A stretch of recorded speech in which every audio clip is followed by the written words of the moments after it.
Gute Grüße euch, schönen guten Morgen. Willkommen auf der Fresskasse bei uns in der Sportsbar. Heute zu Gast Fußball 2000. Ja, meine lieben Freunde. Marvin und ich werden heute mal die Länderspielpause nutzen, nicht um über die Nationalmannschaft zu reden, außer an den Brown zu gratulieren, aber so ein bisschen, um einen weiteren Blick auf diese Saison zu werfen. Was ist das überhaupt für eine Saison? Ist die geil oder ist die scheiße? Keine Ahnung. Die Eintracht schießt viele Tore, die Eintracht frisst viele Tore.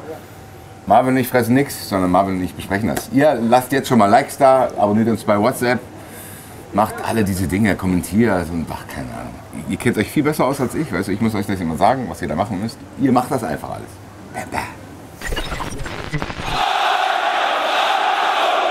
Fußball 2000, wir sind wieder da. Wir melden uns natürlich auch in der Länderspielpause. Und während unsere Jungs, kann man ja schon fast sagen, wie Nene Brown, beispielsweise ein Länderspieldebüt feiern, da freue ich mich. Johnny Burkhardt auch am Einsatz fast ein Tor gemacht. Also Gratulation an dieser Stelle. Vielleicht klappt das ja auch nochmal mit dem Tor.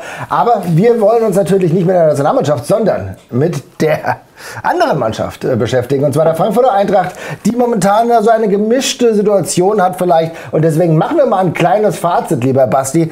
Bisherige Saisonfazit, wir hatten einige Höhen, haben aber auch schon einige Tiefen erlebt. Basti, wie ist dein erstes Gefühl, jetzt hier reinkommt? Wir sind ja heute zu zweit, nachdem uns mittlerweile jeder verlassen hat. So ist es, ja, je älter man wird. Stefan, Junge, die Reihen lichten sich, muss man sagen, aber Grüße an dieser Stelle, hoffe, ihr werdet wieder fit. Und Basti, du bist fit und kannst mir jetzt sagen, wie dein Gefühl ist zur Eintracht.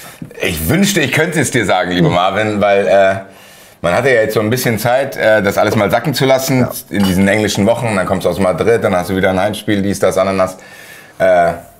Und man kann es nicht so ganz greifen, muss ich sagen, was bei der Eintracht diese Saison passiert. Greifen? Kann ich nicht so greifen? Ja, man kann es nicht ganz greifen. Ich glaube, dass ich alles in allem noch positiv bin, weil die positiven Aspekte gerade in der Offensive für mich überwiegen. Ich die negativen Aspekte, die auch da sind, ausmerzbar sehe, sage ich mal. Also das ist nichts, wo ich sage, oh, da mache ich mir strukturelle Ängste irgendwie, dass plötzlich Koch und Theat schlechte Spieler geworden sind oder so, sondern ich denke, das sind Dinge, die man leicht abstellen kann. Deswegen überwiegt bei mir ein positives Gefühl und eher so ein bisschen Bock auf das, was da jetzt noch kommt, weil ich finde, dass die Jungs vorne gezeigt haben, dass die sehr, sehr spektakulär und sehr, sehr gefährlich sein können. Ich habe hier in der Location das Gladbach-Spiel gesehen. Ja. Da hast ja viele Tore gesehen. Ja, da standen wir hier teilweise. Ja. Und beim 6-0 haben wir uns alle angeguckt und haben gesagt, was ist denn hier los? Ja, also was ist das für eine Machtdemonstration gewesen? Und das ist halt auch Teil der Wahrheit, die trotzdem, und das muss ich auch zugeben, so ein bisschen getrübt wird durch diese Gegentore. Dieses Gladbach-Spiel war ja symbolisch für die ganze Saison. Du kannst so ein Feuerwerk abbrennen und dann frisst du noch 4 Tore und denkst dir so, was ist los? Und zusammenfassend, abschließend gesagt, das Einzige, was mich diese Saison wirklich massiv stört, ist diese Niederlage gegen Union Berlin, weil das meiner Meinung nach auch die 3 Punkte sind, die dir jetzt fehlen. Das sind die einzigen Punkte, die dir fehlen. Die hast du vielleicht sogar als Bonuspunkte mit in die Champions League reingenommen, weil da konnte man ja eh nicht mit viel rechnen bei den Gegnern. Aber ja, das Unionsspiel ist für mich weiterhin das Ärgerlichste, weil das muss so nicht passieren, das darf so auch nicht passieren. Das ist leider übrigens auch so ein Dämpfer gewesen, der dich so ein bisschen auch runtergezogen hat, weil du kamst aus einem Sieg gegen Galatasaray, was wirklich echt viele Leute gehypt hat, was auch ein geiles Spiel war, nachdem wir ja auch erst das Gegentor kassiert haben und dann auch so super aufgespielt haben. Und du hast gedacht, okay, hier läuft was. Und dann hast du das Unionsspiel. Wir wissen alle, Spiele gegen Union sind nie leicht. Aber dann war es dann trotzdem ganz kurz, extrem. Spiele gegen Union sind nie leicht, ja. Ist das so? Das ist weiß ich nicht. Ich glaube für die Eintracht nicht. Ja, natürlich, ja. Aber wenn ich dann sehe, dass Union Berlin irgendwie es nicht schafft, gegen den HSV auch nur ein Tor zu Hause zu schießen, das ist richtig, ja, klar. Dann muss man in der Retrospektive sagen, gegen die darfst du im Leben keine 4 Tore kassieren und darfst du auch nicht sagen, ja, Union ist ein harter Gegner, ganz ehrlich. Die Eintracht scheint auch ein Problem nicht mit Union, sondern mit Steffen Baumgart allgemein zu haben. Das glaube ich auch, Steffen Baumgart hat nur ein einziges Spiel gegen Eintracht Frankfurt verloren. Und das war knapp mit Paderborn 3-2. Ja. Ansonsten hat er nie gegen die Eintracht verloren. Ja. Und das darf so nicht passieren. Aber ich glaube, da sind wir uns ja einig, dass das nicht so passieren darf, auch in der Vergangenheit. Was trotzdem hat zumindest die Eintracht immer wieder Probleme mit Union gehabt. Das muss man ja sagen. Sonst kein Verein in der Bundesliga, aber gegen die Eintracht hat Probleme gegen die Union gehabt. Das war halt einfach ein bisschen bitter.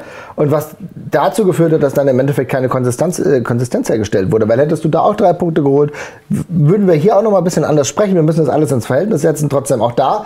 Es sind ja viele Tore gefallen. Die Eintracht hat 3 Tore geschossen. Ja, am Ende ja noch, aber halt auch 4 kassiert. Und diese vielen Gegentore, die immer wieder kassiert werden, und da muss ich tatsächlich auch so ein bisschen die Champions League rausnehmen, weil das haben wir vorher ja klar gesagt. Ne? Es war ganz klar, dass was in der Champions League passiert, bleibt in der Champions League. Das ist ein gutes Motto, zu denken, yo, all in oder nicht, meine Güte. Ja, dann kommst du halt vollkommen insolvent nach Hause, aber hast gut Spaß gehabt. Ja, genau. Ja, das ist ja tatsächlich auch so, weil im Endeffekt hat ja niemand irgendwie gedacht, okay, der Champions League, da kommen wir auf jeden Fall weiter. Nein, keine Ahnung. Natürlich, Galatasaray war ein guter Start, dann haben wir jetzt einen Arsch aufgerissen bekommen, haben wir schon auch gesagt, okay, ja gut, funktioniert so nicht. Ja. Aber es ist ja trotzdem das Bundesliga-Hauptgeschäft und da ist ja auch erwartbare Niederlagen gegen die Bayern, auch alles in Ordnung. Aber was mir da insgesamt Probleme bereitet, was sich halt überall durchzieht, außer beim ersten Spiel jetzt im DFB-Pokal, werden wir vielleicht gleich nochmal sprechen, da zieht sich aber eine defensive Dauerschwäche durch und die irritiert mich schon, lieber Basti, denn da müssen wir ein bisschen drüber reden. Ich höre jetzt schon, also auch vieles von wegen, oh ja, ist Santos der richtige Torhüter. Hätten wir das nicht anders machen müssen. Liebe Leute, es wurde sich am Anfang committed, es war ganz klar, dass Santos der Torhüter ist. Jetzt macht er mal halblang. Ich weiß, ihr müsst alle viel auf irgendwelche Seiten schreiben, aber lasst das mal. Sucht euch mal andere Themen, nicht immer die einfachsten Themen, sondern die Sache mit Santos ist klar, wir gehen jetzt durch und es ist jetzt wie bei dem Torhüter aus Freiburg beispielsweise, der jetzt auch ein anderes Niveau erreicht hat. Es dauert einfach eine Weile und ich glaube, da muss die Eintracht auch mal Geduld haben und auch die Journalier muss ein bisschen Geduld haben. Das würde ich jetzt nicht aufmachen. Aber es gibt Leute, die leider nicht zu ihrer Stammqualität kommen. Und da ist es beispielsweise ein Theater, der momentan in ein ganz schönes Loch gefallen ist und da wieder aktuell nicht rauskommt. Aber Basti, du sagst ja, sie haben diese Qualität. Aber was hilft ihnen wieder zu der alten Qualität zu kommen? Das ist eine sehr gute Frage, weil so ein bisschen kommt das auch überraschend. Ja, das finde ich schon. Ja. Weil wenn wir irgendwie im Sommer gesprochen haben, dann war die Abwehr eigentlich das, wo ich mir am wenigsten Sorgen gemacht habe. Also da war es jetzt nicht so, dass sich da irgendwie ein dramatischer Abgang angedeutet hat, als die Robin-Koch-Sache erledigt war. Warst du da irgendwie ruhig? Das hat funktioniert. Die Eintracht hat es endlich geschafft, eine Viererkette zu etablieren. Du hast auf jeder Position in der Viererkette eine geile Besetzung gehabt, wo du das Gefühl hattest, geil, wir hatten sogar eher einen zu viel. Ja. Ich erinnere mich an die Collins-Frage, die du mal gestellt hast, und gesagt hast, ey, wo machen wir den eigentlich hin? Ja. Und dann hat man keine Antwort gefunden bis zur Christensen-Verletzung. Deswegen ist es schwer zu greifen. Also man landet natürlich dann erstmal bei Christensen. Zu denken, okay, der ist verletzt und seit der verletzt ist, hat das angefangen. So, das kann eine Erklärung sein, das reicht mir aber nicht. Es kann ja nicht sein, wenn einer da wegbricht, dass das ganze Gebilde auseinanderbricht. So. Und dann habe ich irgendwann mal mit Lost eine Reaction gemacht und hat er mich zu Recht daran erinnert, dass ich auch beim Pokalspiel in Koblenz schon da stand gegen Engers und das Gefühl hatte bei dem einen, das ist aber eine wilde Aktion, das wird vielleicht gegen Engers nicht bestraft. Das wurde dann vielleicht auch bei Bremen und Hoffenheim nicht bestraft. Aber spätestens seit dem Leverkusen-Spiel, muss ich sagen, habe ich ein Bewusstsein für diese defensiven Probleme. Ja. Weil da meiner Meinung nach auch Arthur Theat einer derjenigen war, der durch skurrilste Fehlpässe dafür gesorgt hat, dass du dir dein Spiel fixst. So, du warst in Leverkusen, erinnern wir uns an das Spiel, da kannst du von mir aus auch verlieren. Aber ehrlich gesagt nicht so. Weil du warst in Leverkusen im Anfang beeindruckend dominant. Auf jeden Fall. Die Eintracht hat dort den Ball. 20 Minuten waren richtig gut. Ja, wir stehen in Leverkusen und normalerweise denkt man ja, gut, Leverkusen, wir holen uns jetzt hier wieder unser 4, 5, 6, 7, 0 ab. Ich fliege in der 60. Minute aus dem Stadion und fahre nach Hause. So, das wird eine Reaction. Wird eine schnelle Reaction geben, weil ich nicht mehr da bin. Im Hintergrund läuft Spieler. Nee, aber diesmal war es so die Eintracht. Ja. Sehr, sehr, ich weiß noch genau, wie die Eintracht tief in die gegnerische Hälfte gegangen ist, wie die kombiniert haben.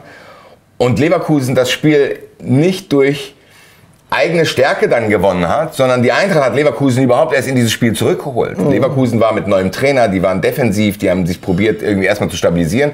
Die Eintracht hat sich davon nicht beunruhigen lassen, die Eintracht hat gesagt, okay, wenn ihr erstmal chillen wollt, wir können das Spiel machen. Und dann kamen diese merkwürdigen Fehler.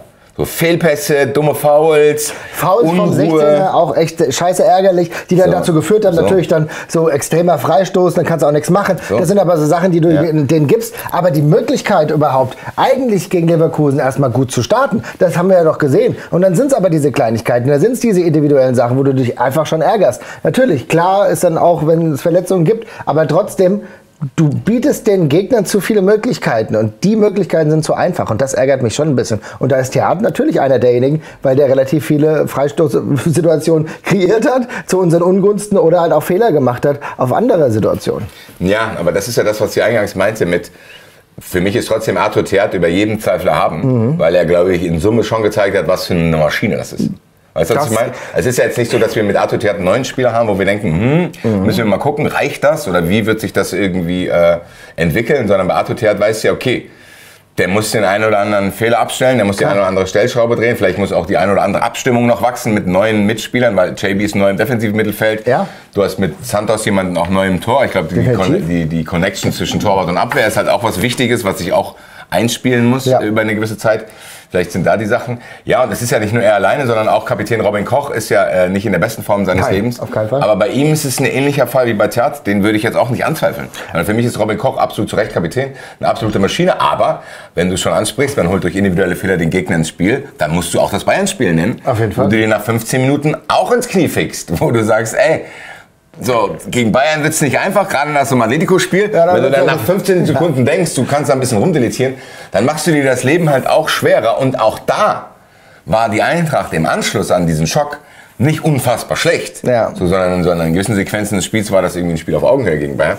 Aber du hast es ja schon gesagt, wir haben jetzt schon 2 Spiele genannt, wo du dir durch die leichtesten individuellen Fehler das Leben schwer machst. Und du machst dir das Leben schwer. Und das Ding ist ja, es geht ja überhaupt gar nicht darum, irgendwie zu sagen, jetzt brauchen wir neue Leute. Also mir geht es überhaupt nicht darum. Ja, das komm mal ganz kurz. Das sagst du aber so selbstverständlich. Ja, klar. Aber das ist nur, weil du in der Lage bist, besonnen und differenziert auf Dinge zu blicken. Ich habe jetzt schon gelesen, 8 Spieler müssen gehen, 20 müssen kommen. Da müssen wir noch mal was machen. Ist Robin Koch, ist das der Leeds-Koch und so, bla bla bla bla bla bla bla. Also, so, ja, siehst du mal, es ist gut, dass man merkt, dass du im Urlaub warst. Das tut dir gut. Leute, macht mehr Urlaub. Macht mehr Urlaub und guckt mal, dass man da auch entspannt drauf blicken kann, zu sagen, ja, Fehler finden statt. B, muss ich das ganze Dorf niederbrennen? Nein. Du musst also B ist sowieso immer eine ganz gute Option. Nicht das ganze Dorf niederbrennen. Ja. Die einen sagen so, die anderen sagen so, ich sage eher so.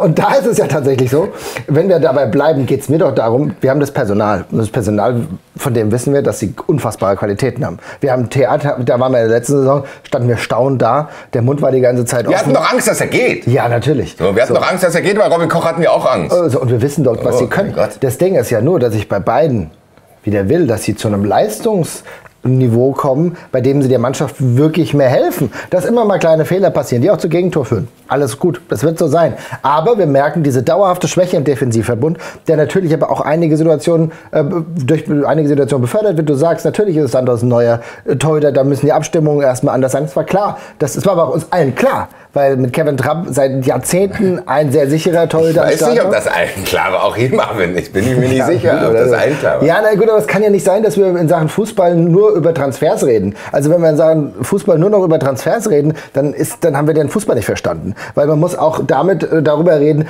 was passiert, welche Entwicklung innerhalb einer Mannschaft passiert. Und aktuell ist die Entwicklung nicht so gut in der Defensive. Wir hatten aber Angst, dass sie in der Offensive nicht gut wird. Und da müssen wir sagen, da gibt es sehr, sehr viele Stellschrauben, die da ganz gut rein funktionieren. Ne? Und da muss man natürlich sagen, wie kann man es in der Defensive hinbekommen? Und ich weiß, dass du jetzt schon wieder lachst, aber wir müssen uns doch daran abarbeiten, wie das System, wie die Spieler das System besser hinbekommen, besser verstehen und diese Fehler nicht mehr entstehen lassen. Das ist doch der Punkt. Ich nicht, dass du verunsichert bist, warum ich jetzt einfach anfange zu lachen. Aber das war einer meiner Lieblingsmomente bei Fußball 2000 gerade, wie Marvin vollkommen zu Recht übrigens sagt, wir können doch nicht nur über dieses ganze Transfergewichse reden und nach 5 Minuten, der ist 80 Millionen wert und der ist 10 Millionen wert und bla bla und im Hintergrund ist Florian Plettenberg zu sehen. Das war einfach, die Text-Bild-Geschichte war für mich gerade so überragend, es tut mir leid, dass ich das kurz aus dem Leben genommen hat. Und, wir sind hier in einer Sportsbar, da passieren Dinge live und dann ist es auch manchmal so, dass Florian Plettenberg irgendwo Ich hatte ganz kurz das Gefühl, dass er gleich antwortet. Was Marvin, das stimmt gar nicht. Weißt du eigentlich, wie viel Uso wert ist? Ja gut, natürlich. Und die anderen nur 80 Spieler. Nein. Genau, die Leute, die sich nur dadurch definieren und mir noch nie ein Spielsystem erklärt haben, dann ist es natürlich klar, dass das Einzige ist, was sie haben. Aber wir müssen ja hier ein bisschen tiefer gucken. Und da ist es ja so, dass die Eintracht offensiv ein Konstrukt hat, was mir sehr gut gefällt, wo ich sehr, sehr viele positive Dinge sehe. Ich würde gerne noch mal ganz kurz defensiv abschließen, weil ich finde, aber ich will ja da rein. Okay, genau, mir geht's ja da. Du musst mir jetzt erklären, wie die Eintracht das hinbekommt, dass sie in der Defensive auch ein geschlossener Verbund sein können. Ja, ich glaube, also erstmal muss man auch davon weggehen zu sagen, okay, wenn Koch und Theat ihre Formschwäche abstellen, dann ist wieder alles gut. Das glaube ich nämlich auch nicht, weil ich glaube, dass du es nie an einzelnen Spielern komplett festmachen kannst. Ist das nicht ein systemisches Ding? Ich meine, Cauã Santos ist ein bisschen wackelig reingekommen, was normal ist. Ja. Dann hast du quasi diese Kombination aus diesen beiden Fehlern. Aber Du hast natürlich auch viele Dinge, die sich erst einpendeln müssen. Du hast eine komplett veränderte Offensive. Ich glaube, dass das auch eine Rolle in der Defensive spielt. Definitiv. So, dass da vorne die Verantwortung verteilt sind. Du hast mit JB jemanden, der in eine ganz neue Rolle reingewachsen ist, der aber schon sehr früh eine sehr wichtige Rolle auf dieser Position spielen musste, weil andere Spieler wie Skiri verletzt waren. Der kam auch aus einer Verletzung raus, das heißt, der braucht auch, und das haben wir bei Skiri gesehen, dass der vielleicht sogar länger braucht als der ein oder andere Spieler, um wieder komplett irgendwie in seinen Fokus zu kommen. Und die Momente werden ja gerade besser. Ich finde, die Momente, in denen er spielt, da sehe ich schon viel Positives übrigens, muss man auch mal erwähnen. Ja? Siehst du, ja, bei Skiri ist halt auch so ein typischer Spieler, wo du dann erst merkst, wenn er mal nicht da ist, dass eventuell ist hier vielleicht dann noch ein bisschen instabiler, wenn du nicht da bist. Dann haben wir mit Larsson jemanden, wo auch vollkommen erwartbar in dem Alter, wenn er so schnell auf dieses Niveau kommt, vollkommen erwartbar auch mal wieder ein Loch kommt. Und ich glaube, diese ganzen Dinge kamen halt alle gleichzeitig, sodass ich gar nicht mit dem Finger auf einen zeigen würde, sondern es sind halt viele Kleinigkeiten, die Bin ich völlig bei dir, da zusammenkamen. Und trotzdem, und das erklärt meine positive Einstellung, und trotzdem, trotz all der Dinge, die wir zu Recht angesprochen haben, die du auch wirklich bis zu einem gewissen Grad verantwortlich machen kannst für das, was passiert und warum man so viele Gegentore frisst. Und trotzdem steht die Eintracht gut da. Der Eintracht fehlen 3 Punkte. Ja. So, der Eintracht fehlen 3 Punkte in der Bundesliga. Das ist ein verschissenes Spiel, was auch mal so laufen kann. Letzte Saison, erinnere dich an dieses komplett wahnsinnige Mainz-Spiel. Ja, wo Mainz 05 selber bis heute nicht weiß, wie die hier dieses Spiel gewonnen haben. Da waren wir immer noch sauer. Da war ich auch noch bei der Reaction noch sauer. Haltet die Fresse, Alter! Jetzt wird es schon wieder kopiert. Ja, könnt ihr ruhig aufnehmen. Ja. Liebe Grüße nach Mainz. Dieses Jahr läuft es ja nicht so gut. Nein, bitte. Wo seid ihr denn eigentlich? Mainzer. So. Also, ich glaube, dass du in der Fehleranalyse als Dino Topmeller viele Punkte siehst, auch ziemlich offensichtlich, auch dran arbeiten kannst. An gewissen Stellen, glaube ich, wird es Geduld brauchen. Also ich glaube, gewisse Dinge kann Dino Topmeller sehen, aber gar nicht eingreifen, weil das Zeit brauchen wird. Und trotzdem passieren gute Dinge. Da will ich aber ganz kurz rein, weil ich glaube, du sagst, es braucht seine Zeit. Und das ist natürlich so. Die Eintracht spielt ein anderes Spiel als in der vergangenen Saison. Das ist ja, Plätti ist die ganze Zeit am Start. Ich habe die ganze Zeit das Gefühl, antwortet dir. Also, ich äußere mich zu den Vorwürfen von Marvin Mendel. Transferjournalismus. Das kann die ganze Zeit stattfinden. So, ich gucke da jetzt nicht mehr hin. Nein, stell dich mal kurz ein bisschen da in die Mitte davor, dass ich das nicht sehe. Genau, stell dich mal so ein bisschen. Stell dich mal ein bisschen, ich kann. So, also, wir versuchen es nochmal. Ich kann es absolut nachvollziehen. Aber ich will mit dir auf das Spielsystem gehen. Yes. Die Eintracht spielt halt auch ein anderes System als in der vergangenen Saison. Denn es ist natürlich so, wir hatten viel zielgerichtet auf einen Spieler. Das war damals in der Offensive Ekitike. Das war davor auch Mamouche. Das war klar, dass du hast einen Zielspieler gehabt, du hast anders um diesen Spieler herum gespielt. Jetzt insgesamt spielt die Eintracht ja grundsätzlich einen offensiveren Fußball, steht auch weiter vorne. Ne? Also presst auch früher. Dadurch passiert es aber, und dadurch passieren ja diese Anfälligkeiten mit den individuellen Fehlern. Also wie haben wir Gegentore kassiert? Einmal durch viele individuelle Fehler und oft haben wir uns auch durch Sprints der Gegner irgendwie verunsichern lassen, durch Konter der Gegner, die direkt zu Gegentoren geführt haben. Und den Platz für Konter, gut, dass du es ansprichst, den Platz für Konter musst du ja auch erstmal lassen. Beim Gladbach-Spiel, beim Stand von 2:6, stand die Eintracht in der gegnerischen Hälfte mit der eigenen Abwehrreihe. Ja. Und du denkst dir so, Leute, man muss jetzt auch mal sich ein bisschen beruhigen vielleicht. Das denken wir, aber vielleicht gehört das zur Entwicklung dazu. Vielleicht ist auch hier wieder, ich meine, wir hatten das über die ganzen letzten Jahre, das erste Jahr war ziemlich langweilig, muss man sagen. Das erste Jahr war ziemlich langweilig, weil viele Entwicklungen stattgefunden haben. Das war unentschieden, ne? Ja, es war auch immer alles 40 Mal unentschieden, viel Ballbesitz, der irgendwie komplett tot war, wo nichts passiert ist, wo du gedacht hast, So, im zweiten Jahr hast du diese Entwicklung gehabt, auch so bei den Spielern Entwicklung gehabt, du hast angesprochen. Da wurde auch viel über die individuelle Klasse geregelt. Und jetzt hast du halt genau das, was du sagst. Das Gefühl, dass dass mehr Leute sich in die Offensive einschalten müssen, um zu Torerfolgen zu kommen. Ja. Also du hast quasi praktisch alle 4 und sogar fast noch einer aus der 6, der da mit nach vorne schieben muss. Die Torgefahrentwickler sehen wir ja auch, wo geile Dinge passieren. Hackentrick von JB auf Usun, Bahoya Schießtore, Doan Schießtore, Burkhardt Schießtore, Knauf Schießtore. Richtig, also, wir haben sehr viele Leute, die das können und machen. Geil. Genau, und gleichzeitig hast du es angesprochen, ich glaube, der Mix aus, dass immer mehr Spieler sich vorne einschalten und dass die Eintracht allgemein höher steht und dass die Eintracht auch, diesen Wechsel zum Ballbesitzfußball, der, glaube ich, auch immer noch andauert, dieser Wechsel. Ich glaube, der ist noch nicht abgeschlossen. Nein. Sondern gerade durch die hohe Fluktuation im Kader der Eintracht ist das für Dino Topmeller auch unfassbar schwer. So, der zeigt in der Mannschaft gewisse Dinge, die unglaublich schwer sind für das Qualitätsniveau von Eintracht Frankfurt. Die Eintracht Frankfurt ist, glaube ich, in der schlimmsten Phase, nicht in der schlimmsten, aber in einer sehr schwierigen Phase, dass du quasi als Verein dich hochgearbeitet hast und jetzt plötzlich mit einem gewissen Budget Fußball spielen musst von Mannschaften, die das dreifache Budget haben. Weil die anderen Mannschaften dich als Europapokalsieger, als Champions League Teilnehmer einfach ernster nehmen. Aber eigentlich hast du gar nicht das Budget, so eine Mannschaft zu bauen. Und dann probieren Krösche und Topmöller das zusammen irgendwie zu managen. Krösche versucht dann auf den Transfermarkt Cash reinzuholen, damit immer an anderer Stelle die Substanz erhöht werden kann. Die nur Topmöller verzweifelt. Ich glaube, nach jeder Transferphase musste der erstmal in den Kissen beißen und sauer sein, warum der gegangen ist, warum der nicht gekommen ist. Was er ganz klar benannt hat, hier fehlt was, aber man konnte ihn nicht holen, wenn man keine verrückten Sachen macht. Was auch wiederum richtig ist. Also du hast da, glaube ich, zwei Ambivalenzen, die beide verständlich sind. Also du kannst Topmöller verstehen, du kannst auch Krösche verstehen. Und in diese ganzen Konstrukte rein musst du als Mannschaft irgendwie eine Identität finden auf dem Platz, wo du eine Balance zwischen Offensive und Defensive hinkriegen musst. Und da ist die Eintracht, glaube ich, noch nicht am Ende der Entwicklung. Aber da will ich aber rein, weil Identität ist, glaube ich, ein sehr interessanter und wichtiger Punkt. Wir kennen das doch all die Jahre, jetzt greift er mir zwischen die Beine, gut, ich meine, FSK. Bevor ich schon wieder auf Plettenberg eingehe, hole ich mir lieber ein Wasser. Ist alles gut, auf jeden Fall, macht das ruhig. Aber no Plätti, hey. Nein, von mir aus, macht was ihr wollt.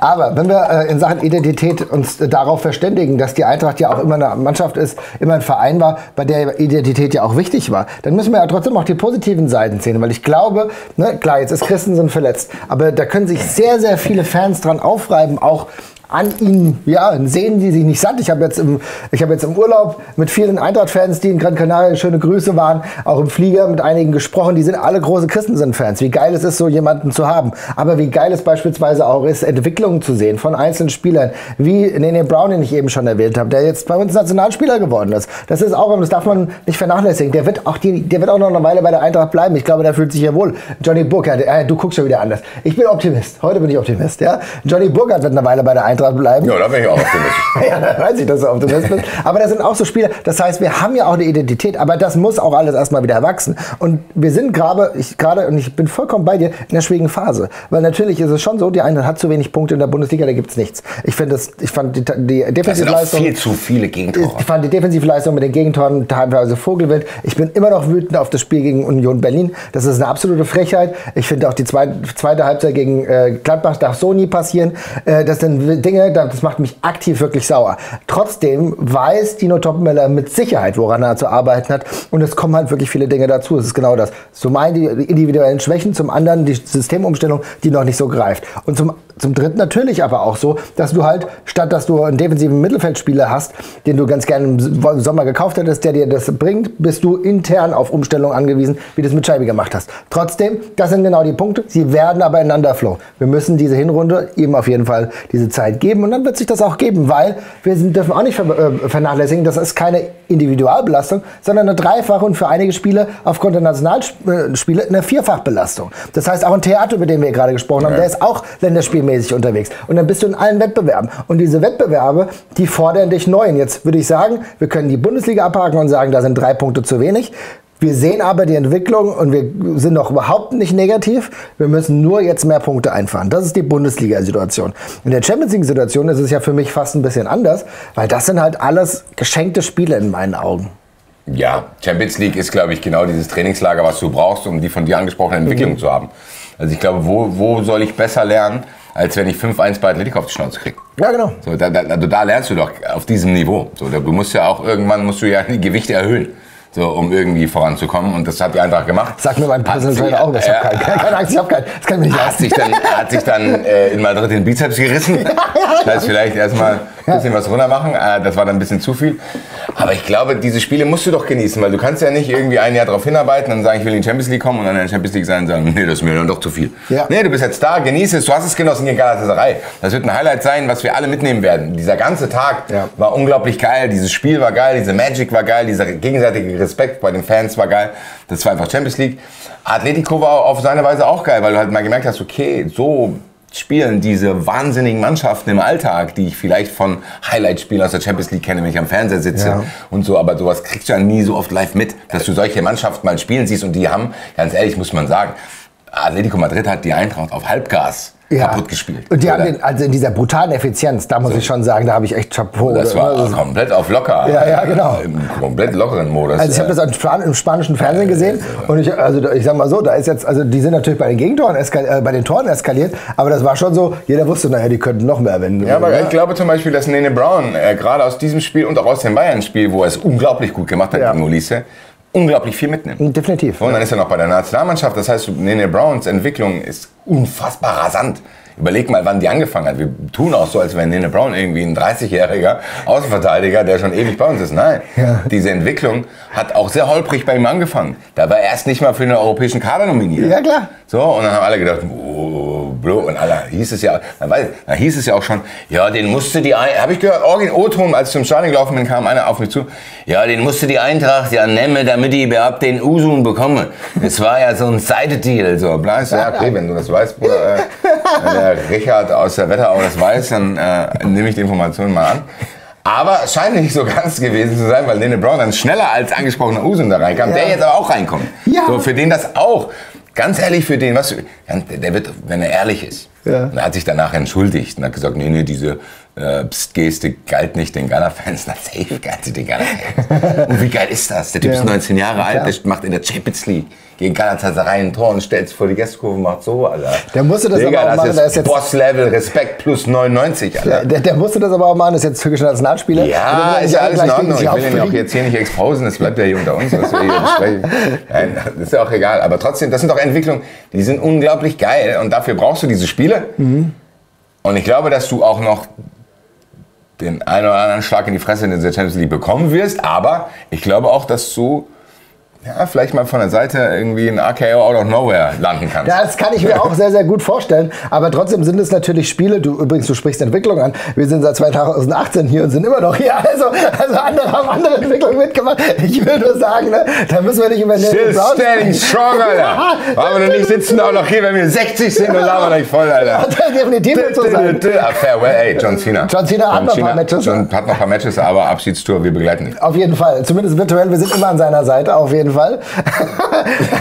Ja, und vielleicht macht diese You Can See Me Geste aber dann auch bald, die machen das auch bald die Spieler von Liverpool, weil das ist natürlich das nächste Heimspiel. Der war richtig stark, Alter. Ja, habe ich irgendwo einen Preis. Hier kriegst du den Feser-Göser-Preis von 390. Danke dir. Überleitung. Es ist das nächste, weil es ist natürlich das nächste Topspiel und das ist aber auch so ein Spiel, Kategorie genießen. Ich freue mich wie Bolle, ja, ich freue mich in dieses Stadion zu gehen und einfach zu genießen, auch wenn wir wahrscheinlich einen auf die Fresse bekommen.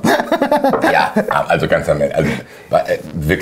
Wer da an dem Tag nicht mit Freude und Unglauben auch in dieses Stadion geht, da hat sie nicht alle. Ja. Eintracht Frankfurt, Champions League Spiel, daheim, Flutlicht gegen den fucking FC Liverpool. Etikette kommt nach Hause, du kannst Mo Salah live sehen.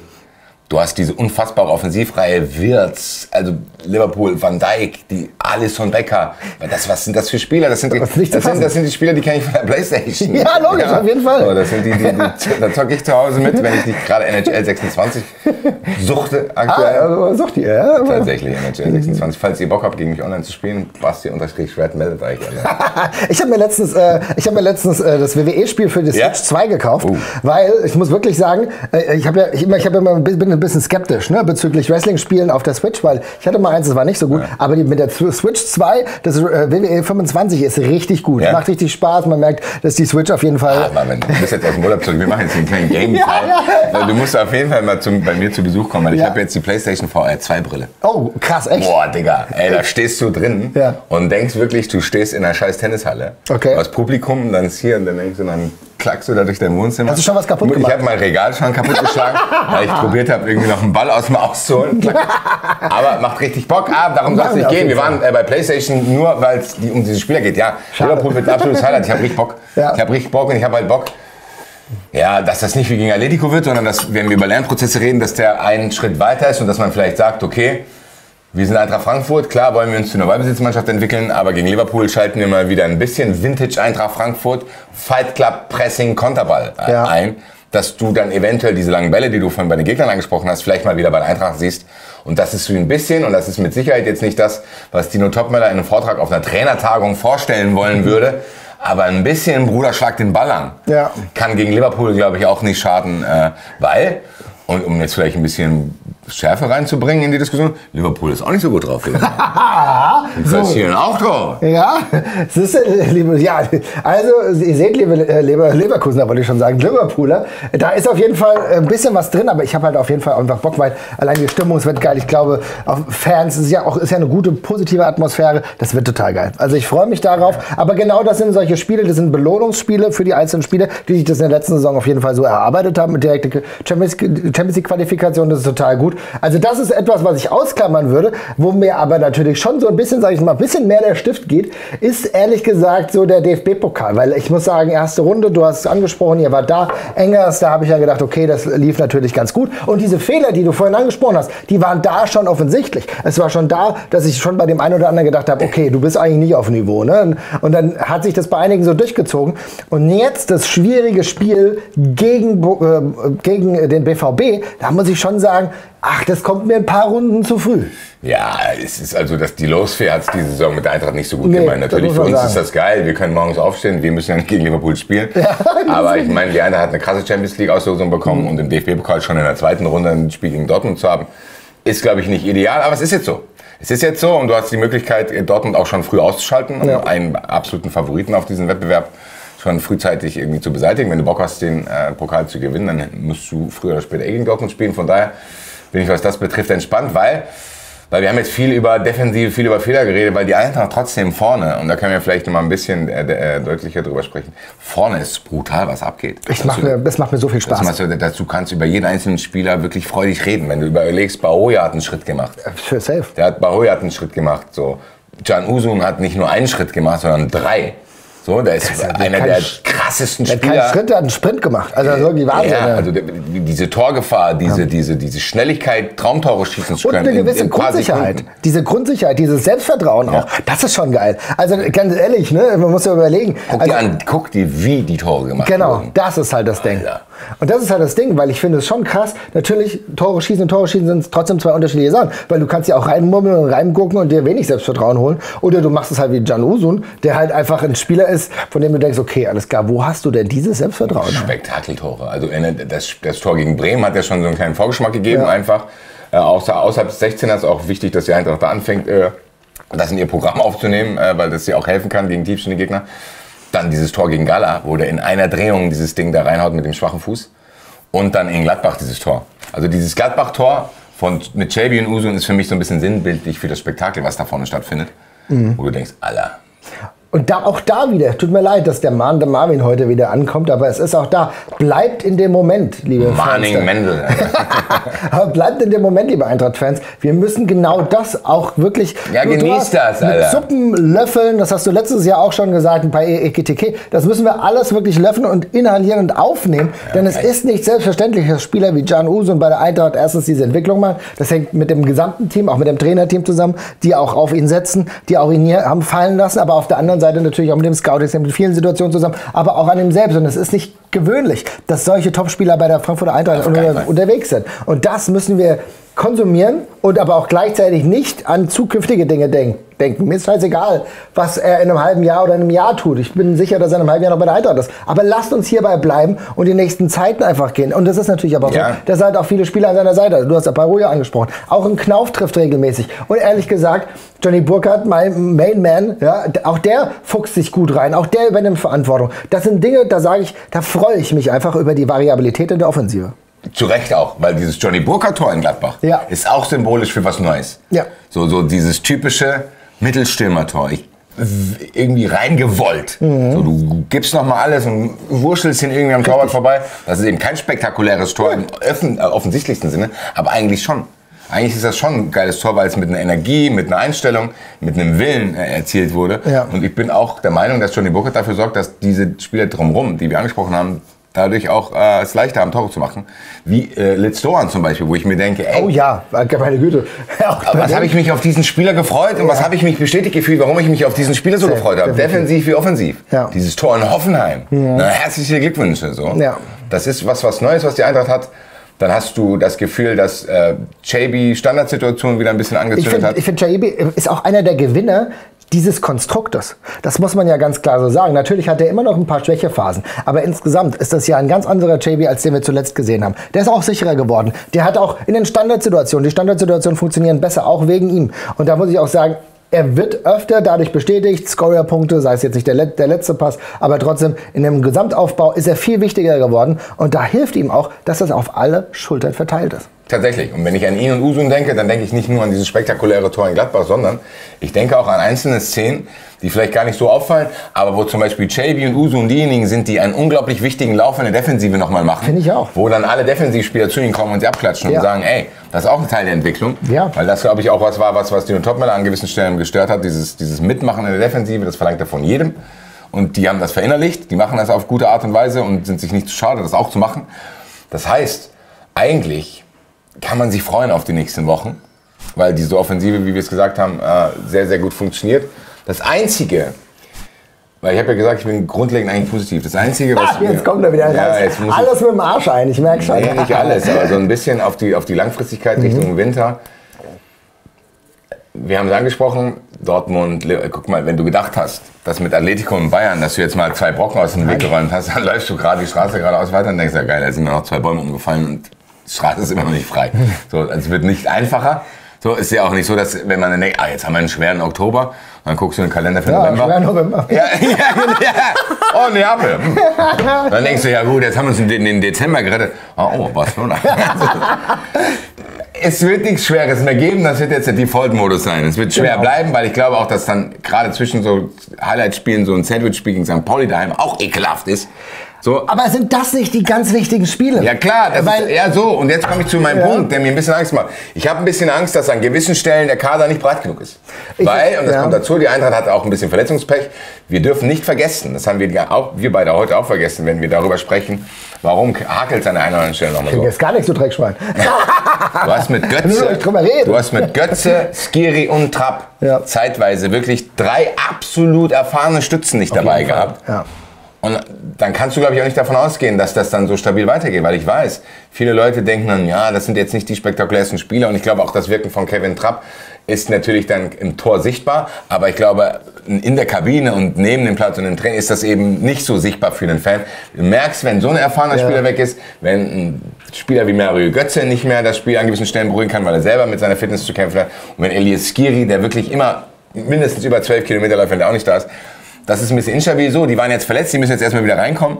Und ich sehe nicht an allen Stellen genug Alternativen, dass Dino Topmöller die Rotationsmaschine anwerfen kann, ohne dass wir in Schwierigkeiten geraten. Und ich fühle mich natürlich bestätigt, wenn ich zum Beispiel einen Aurelio Buta in der Startelf gegen Bayern München sehe. Ja. Ich glaube, hätte ich dir das vor einem Dreivierteljahr gesagt, Marvin, wir werden da gegen Bayern mit Buta anfangen, dann hättest du gedacht, oh. Was ist denn passiert? Ja, und das ist nichts gegen Buta, sondern eher, was ich meinte mit dieser Breite, die eventuell dann vielleicht, wo du dann schon Qualitätseinbußen Geh ich rein. Also, du hast natürlich auf jeden Fall einen Punkt.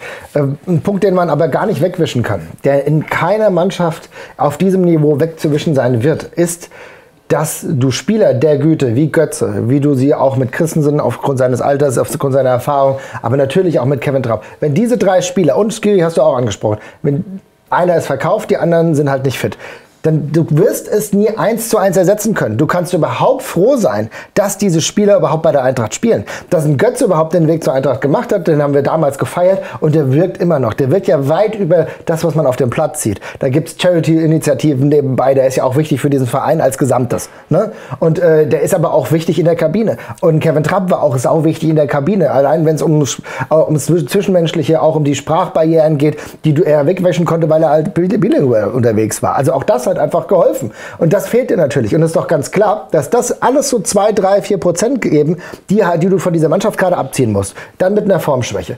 Ich glaube aber, dass solange du Götze nah ranhältst und dass, wenn er langsam wieder reinkommt, dass das Dinge sind, die dir auf jeden Fall zum Vorteil gereichen, dass sie wieder funktionieren. Natürlich müssen wir das aber mit einbeziehen. Einen Teil wirst du nie rausbekommen. Was für mich trotzdem wichtig ist, ist, dass der gesamte Fokus in den nächsten Spielen. Wir reden über Liverpool, das haben wir eben gerade gemacht und vollkommen zu Recht. Wir haben über Dortmund geredet, vollkommen zu Recht. Aber für mich sind diese Money-Spiele, wenn ich ganz ehrlich bin, ist für mich Freiburg und ist für mich St. Pauli. Weil das die beiden Spiele sind. Gegen Freiburg, Artobolo, können wir sagen, gegen Santos. Wer ist das größere Talent in der Bundesliga? So, würde ich mal total geil finden, weil ich finde, es sind beides richtig geile Torhüter. Und bei beiden muss gesamt, sage ich mal, auch mal ein bisschen positiv die Situation sehen. Ich glaube, das ist ein Spiel auf Augenhöhe. Und gegen St. Pauli muss die Eintracht diese ganze Dominanz, die wir gerade offensiv angesprochen haben, einfach auf die Straße bringen, weil offensiv ist das ein ganz anderes Level, da brauchen wir uns nicht drüber unterhalten. Wenn die beiden Spiele beide siegreich sind, dann ist es mir, ich will nicht sagen egal, aber dann ist es mir nachrangig, was gegen Liverpool beispielsweise passiert. Die Eintracht muss ganz klar im Fokus haben, die Bundesliga ist das, worauf man sich fokussieren sollte, weil alles andere ist ein Zugewinn in dieser Saison, insbesondere weil du Spieler nicht mehr hast, die Spieler älter geworden sind, die dir einen Qualitätssprung geben, die dann in der Champions League dich in die nächste Runde tragen können. Weil es ist tatsächlich so. Allein dadurch, dass Mario Götze nicht diese dauerhafte Qualität mehr auf die Straße bringen kann, dass du mit Christensen Verletzungssorgen hast, dass du dich sau verjüngt hast in der Startelf, kannst du nicht davon ausgehen, dass die Eintracht jetzt nächste Saison, beziehungsweise diese Saison dann Champions League nächste Runde erreicht. Das kannst du nicht.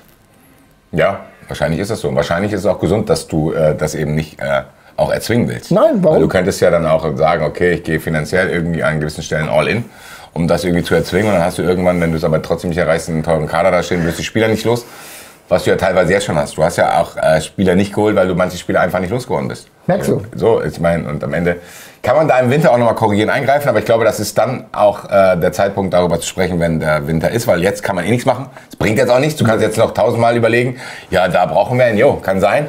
Hilft mir trotzdem nichts, weil ich habe ihn jetzt noch nicht. Also von daher. Du machst die Spieler auch nicht besser, die gerade spielen, indem du diese Diskussion die ganze Zeit anfängst. Ja. Ist auch psychologisch. Keine Ahnung, ob die überhaupt das lesen. Ich hoffe, sie lesen es nicht. Ja, ich meine, das müssen wir auch nicht besprechen, weil wir können ja über die trotzdem reden, die da sind. Und da sehe ich auch ein Problem. Ich sag mal so, ich werde von meiner Wahi-Nummer jetzt nicht mehr abrücken, weil mein Cash-Out ist nicht mehr hoch genug.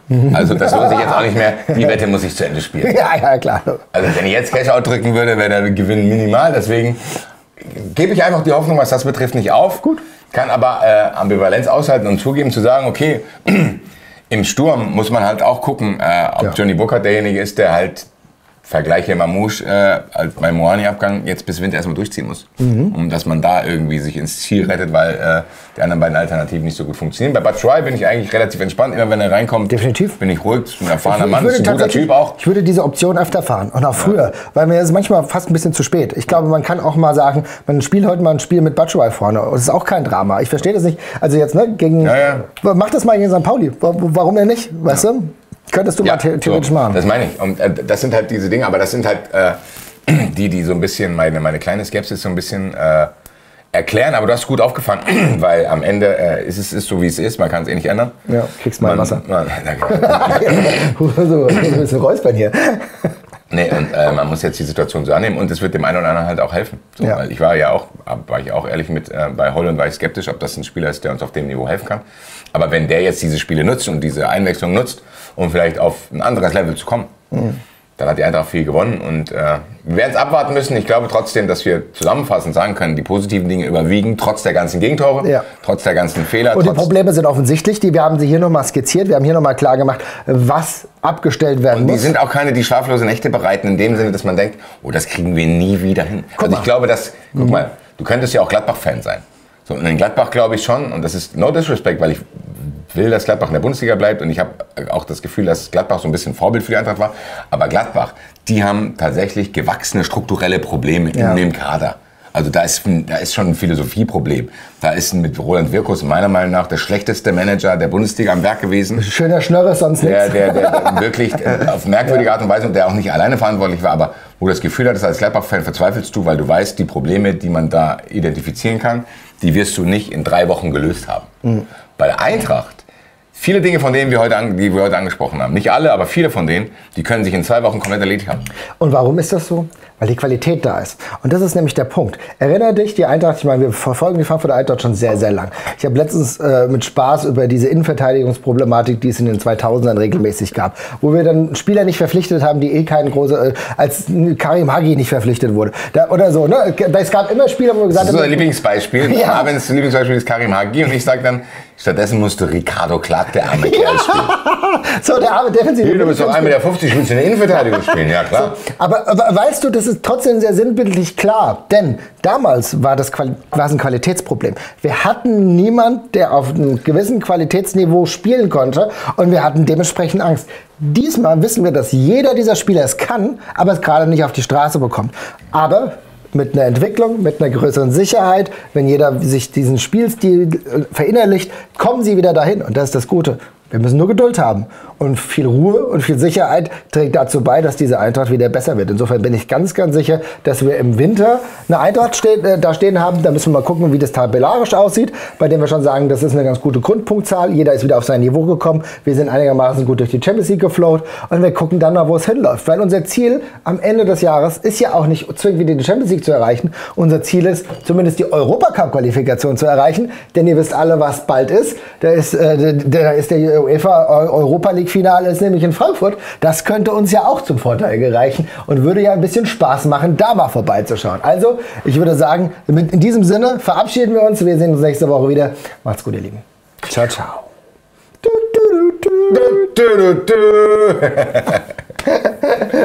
So, ihr Lieben, das war die neue Folge, ziemlich XXL geworden, mit einem kleinen Rückblick auf die letzten Wochen. Aber in Sachen Rückblick gibt es natürlich auch noch andere interessante Sachen und vielleicht auch ganz weit zurück in die Vergangenheit. Und da schaut sich der Stefano Rich mal genauer an, was mit den Detari-Millionen passiert ist. Klickt da mal rein, geht mal rein, guckt euch das mal an, was der Fuchs da so rausgefunden hat. Es ist interessant, es ist ein bisschen mystisch und es ist Vintage Stefan Reich. Oh ja.